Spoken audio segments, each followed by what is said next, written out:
I'm going to kick off this early American literature course with a PowerPoint. I know, I love PowerPoint.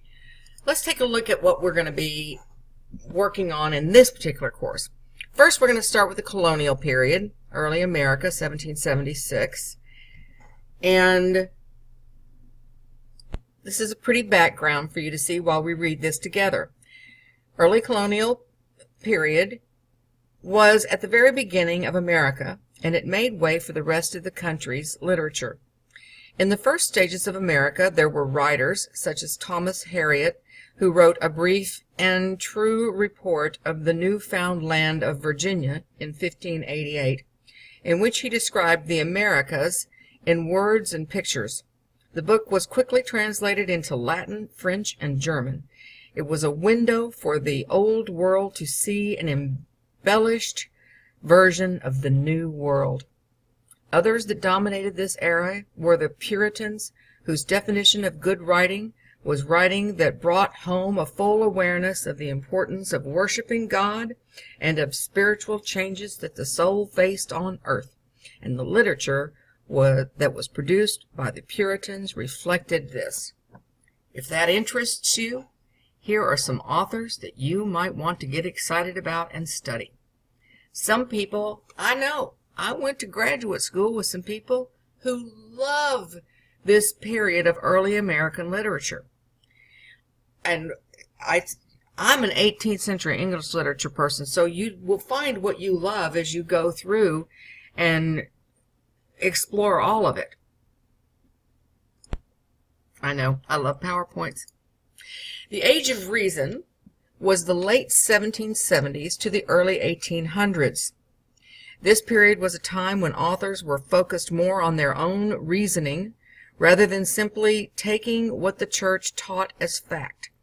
During this period, there was also cultivation of patriotism. The main medium during that period were political pamphlets, essays, travel writings, speeches, and documents. Also during this period, many reforms were either made or requested. For instance, during this time, the Declaration of Independence was written.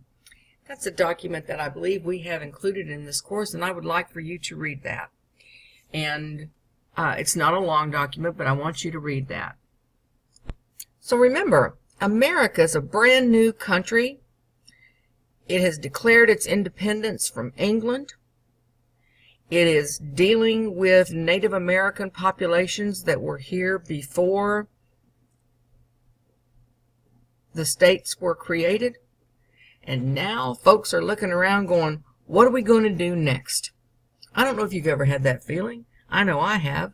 What am I supposed to do next? So you can imagine people just coming to a new country and having declared their independence. Now what? So trying to figure out what people should do, what people could do, what people shouldn't do, where are we going to look for guidance? And, of course, the Puritans believed that that guidance would come from God and their understanding of God.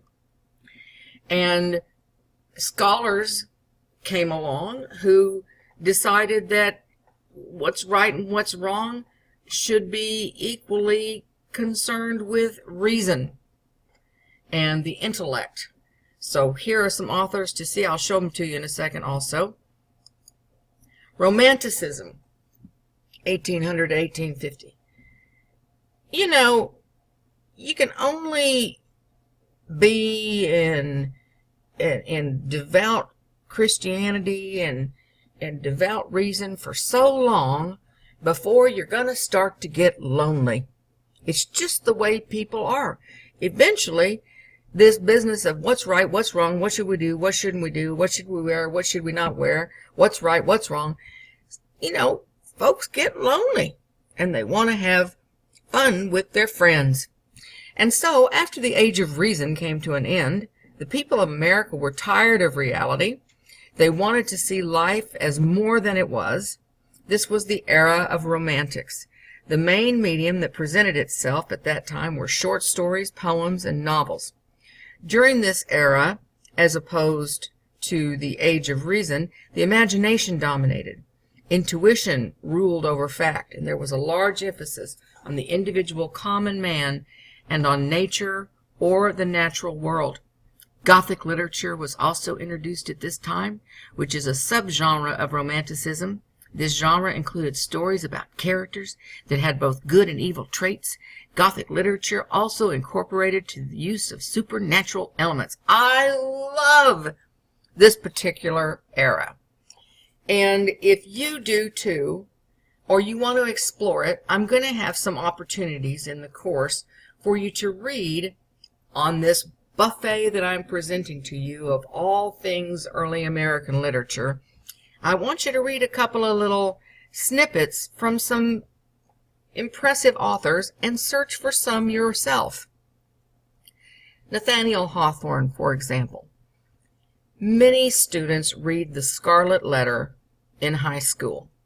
I don't know why, but they do. And then generally that's followed up by watching the movie The Crucible, which was the Arthur Miller play about the Salem witch trials. Now, I am not sure about that, but I think it probably is a novel that suits the time and so forth. But do you know that Nathaniel Hawthorne was a bit of a I mean, he was. Let me show you. Let me just show you.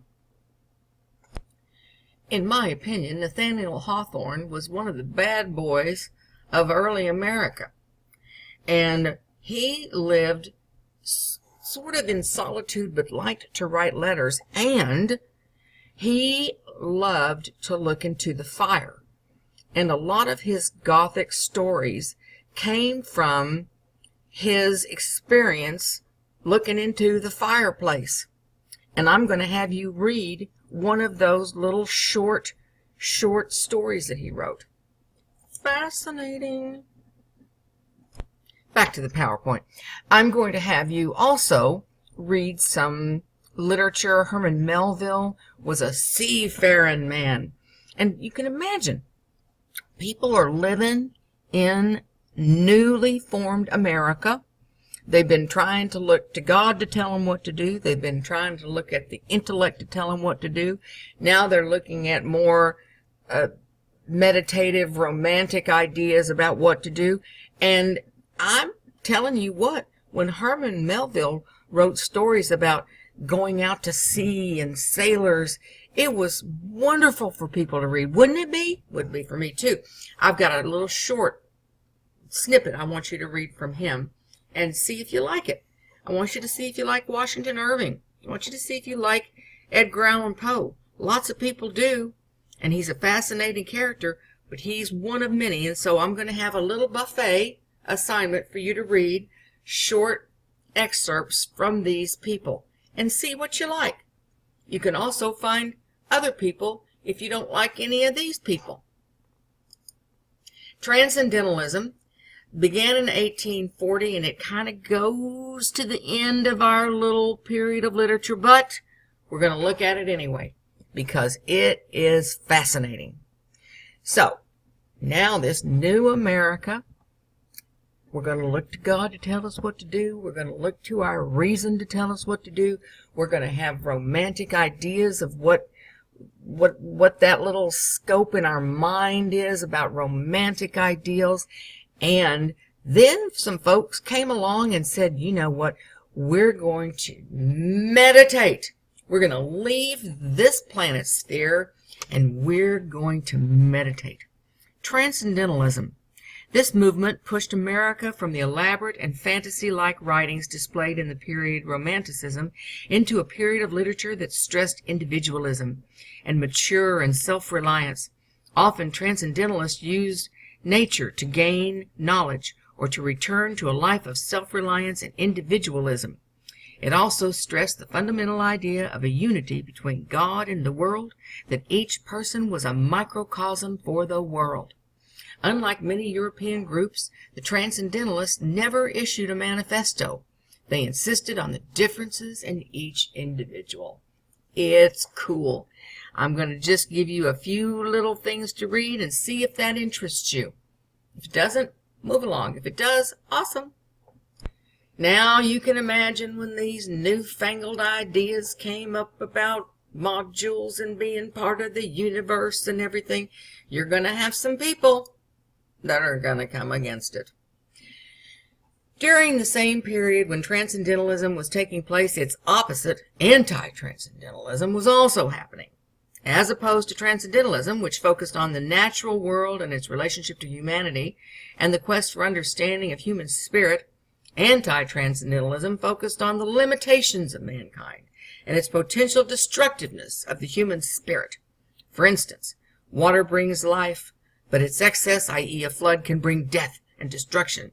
Notice how they sometimes use nature in their writings to reflect what goes on with humans. For example, the Scarlet Letter and the Forest reflect Pearl's wild nature, the only place Hester and Dimmesdale can be free, etc. That's in the Scarlet Letter, if you read that, when our little Pearl goes out into the woods with... Anyway, you'd have to read that one to know. So, the anti-transcendentalists, to a point, were these folks, and there were some others. Now, our studies end at 1850, but I still want you to be aware of what came after our studies. That was realism. This literary movement took place during the Civil War. At a time when a war was taking place, people were tired of Transcendentalism and anti-Transcendentalism. For one thing, they were both extremes of the same spectrum. One as nice and happy and frilly, the other dark and destructive. People wanted to see things how they were, so realism came about. Realism also came about as a reaction to Romanticism, in which there were heroic characters and adventures with strange and unfamiliar settings. In response, realism authors tried to write truthfully and objectively about ordinary characters in ordinary situations. We won't be getting to these folks, but just to let you know that they existed. Now, just as a side note, later on in the semester, you're going to be writing an essay called Dinner Party, and you will be inviting guests to attend that dinner party as spokesmen for your cause. You can take or invite authors or scientists from this realism era as long as you don't go really past 1870. We can't get over into here, that's going too far. But these early realists might be something that you would want to include in that assignment. That's up later. Don't even think about it now. Just remember it when you come to it. Meanwhile, on the other side of town, sort of at the tail end of our little period of literature, is naturalism. The naturalism literary movement that took place in the late 19th and early 20th centuries tended to view people as hapless victims of immutable natural laws. Naturalism is closely related to realism, only it usually views the world in a darker perspective. In naturalism, it is widely shown that free will is an illusion, that things will happen in the universe. Happen and could not happen any other way. Also, a defining characteristic of naturalism is that its characters' lives are shaped by forces they cannot control. Now, as long as you don't, again, go really past 1870 in your dinner party assignment, you could invite some of the folks from this particular era. And also at that same time is regionalism. Regionalism was a literary movement in which authors would write a story about specific geographical eras. By writing about regions, the authors explore the culture of that area, languages, customs, beliefs, and history.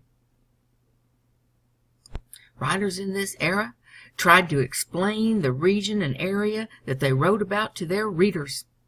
They also made an attempt at sophisticated and anthropological treatment of the culture of the region. Oh, it's Wonderful.